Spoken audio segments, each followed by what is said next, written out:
Tiger and the Whispering Woods Adventure. It was a crisp autumn morning in Pausville, and Tiger, the detective terrier, was feeling adventurous. His tan fur gleamed in the sunlight as he adjusted his detective hat. His best friends, Harry the hamster and Bobby the bunny, sat beside him near the town square's fountain, finishing a warm breakfast from Mrs. Squirrel's bakery. "I heard a strange story from Mrs. Owl last night," Bobby said. "She said that animals who wander into whispering woods at night hear eerie voices calling their names." Harry shivered. "That's creepy. Do you think it's a ghost?" Tiger chuckled. "Ghost or not, there must be an explanation. Maybe we should investigate." Bobby's ears perked up. "Really? You're not scared?" "Of course not," Tiger said confidently. "A good detective never backs down from a mystery." The friends gathered their supplies and set off toward Whispering Woods.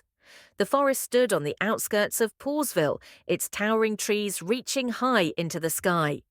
As they entered, the air grew cooler and the cheerful sounds of town faded away. "This is spooky," Harry whispered, gripping his flashlight. Tiger examined the ground carefully. "Let's look for clues. If there's something strange here, we should find signs of it."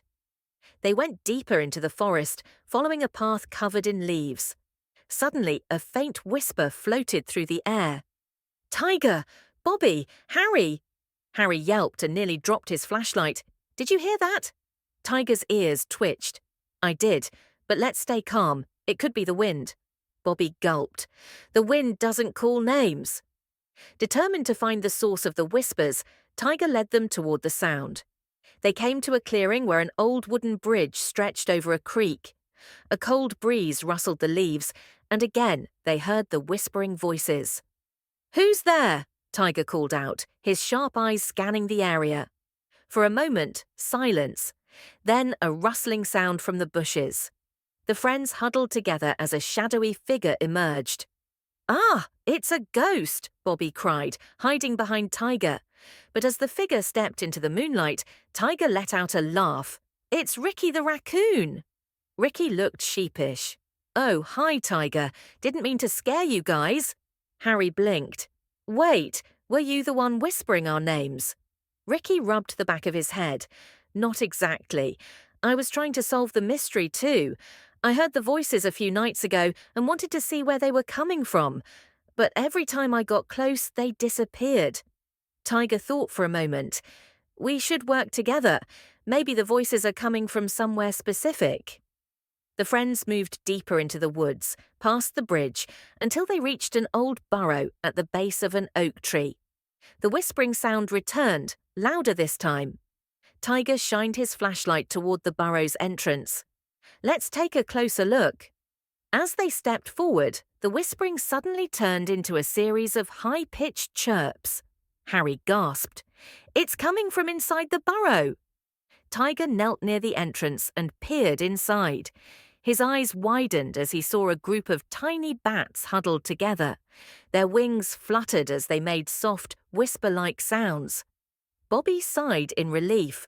So the whispers were just bats. Tiger smiled. "Exactly.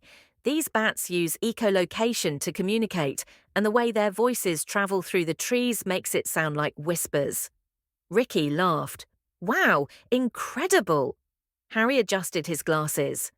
"That explains why the voices seemed to disappear whenever someone got too close. The bats were just moving to different spots." Tiger stood up, his tail wagging. "Mystery solved. The Whispering Woods aren't haunted after all." The friends spent some time watching the bats, fascinated by their tiny wings and chirps. Then they left the burrow and started back to town. As they emerged from the woods, Bobby grinned. "That was our spookiest mystery yet." Harry nodded. "But educational. Who knew bats could sound so ghostly?" Tiger chuckled. "That's the fun part of solving mysteries. Often the truth is more interesting than the myth."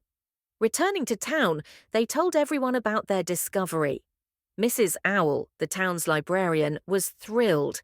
"I always thought it was something natural. Thank you, Tiger."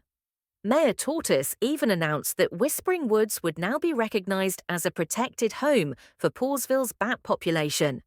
The town celebrated with a special Bat Appreciation Night, where everyone learned more about their nocturnal neighbours. As Tiger and his friends sat near the fountain, enjoying some of Mrs. Squirrel's cookies, Bobby nudged Tiger playfully. "Will we ever find a mystery that actually involves ghosts?" Tiger smirked.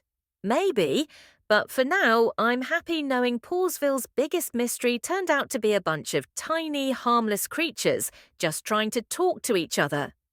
With another case solved, the friends sat back, enjoying the quiet evening, ready for their next adventure.